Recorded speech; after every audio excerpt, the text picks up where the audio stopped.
Welcome to a TRE session. Here continuing with the quadruped position and going to show something a bit new in this video. So already starting out with a yawn, big yawn, and we're going slow here. These are much more smooth movements right now than they are tremors, and that's just what the body was calling for. And by calling for it, I don't mean calling for me to do, but rather that's what the body wanted to do and was doing.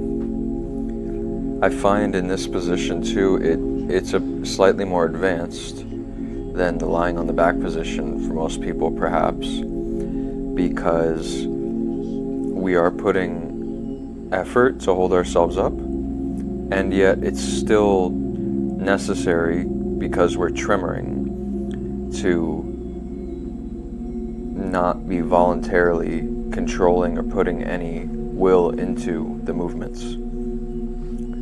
This is TRE, this is tremoring, so it's involuntary. And if you have any doubts about if you're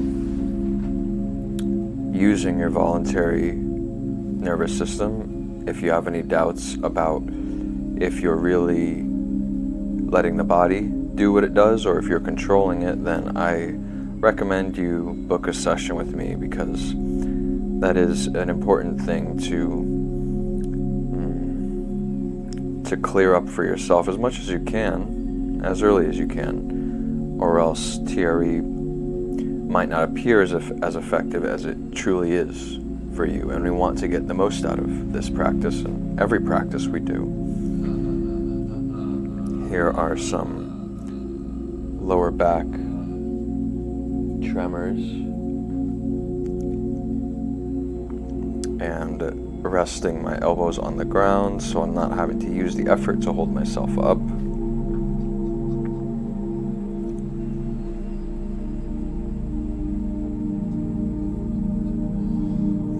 Some more yawns coming here, and yeah, a lot of this is new for me. A lot of these movements are new. Noticing the neck going up and down, the thoracic part of the spine going up and down, bending and arching, and some more yawns coming.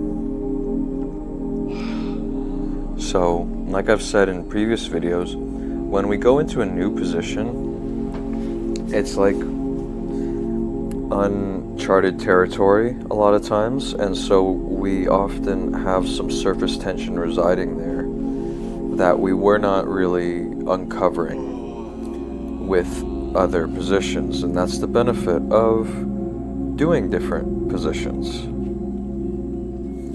So I'm noticing a lot of yawning in this video, and perhaps an explanation is, and I should clarify, I'm noticing yawning from the very beginning, which is a bit abnormal. And so a possible explanation is that I'm new to this movement, this position, and there's a lot here for me, a lot of tension to come out. And aside from trying different positions, and that being beneficial in and of itself, the variety, some positions are theoretically better than others, or preferable in some way. So this one is great in that it's kind of a transition between lying on the back, tremoring, and walking. Babies crawl, which helps the nervous system and brain learn how to walk, developing the coordination for walking. So here, my body feels called to a different position, still forelimbs on the ground.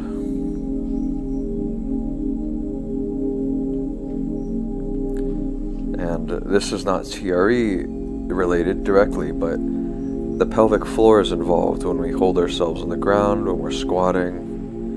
Pelvic floor is very crucial for tying the body together, tying the lower body with the upper body, coordinating the spine with the pelvis, and many other functions. And TRE often is very helpful for pelvic floor disorders, relieving the tension there. And from other movement classes I teach, I am aware that the pelvic floor is very active in the squat positions, in the crawling positions, basically holding ourselves down on the ground, but not really resting. Pelvic floor is engaged in all these types of movements. And strengthening is an important part of relieving symptoms of any disorder in a certain area. So we can see that the movements are more subtle now.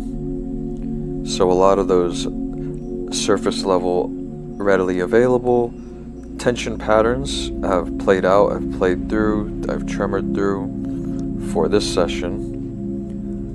And we're approaching the end here, and so the movements are subtle. And I notice that I'm positioning my hands opposite. So one is fingers forward, one is fingers back, just for a bit of novelty. And because we're putting effort in holding ourselves up here, it is somewhat relieving to switch up the positions. Whereas when we're just lying on our back, we don't really feel the need, our body doesn't feel the need to switch anything up for relief, because it's a resting position when we're on our back, as opposed to here, there's weight going through my wrists. And now staggering the wrists, one in front of the other. These are just ideas for you at home. And while I stagger the wrists like that, I'm also staggering the knees, one knee back, one knee forward. And this is like a crawling position, like a baby would do, or a lizard, or any quadruped animal. Alright, thank you for joining me. Wishing you all really well in your practice. See you next time. Bye.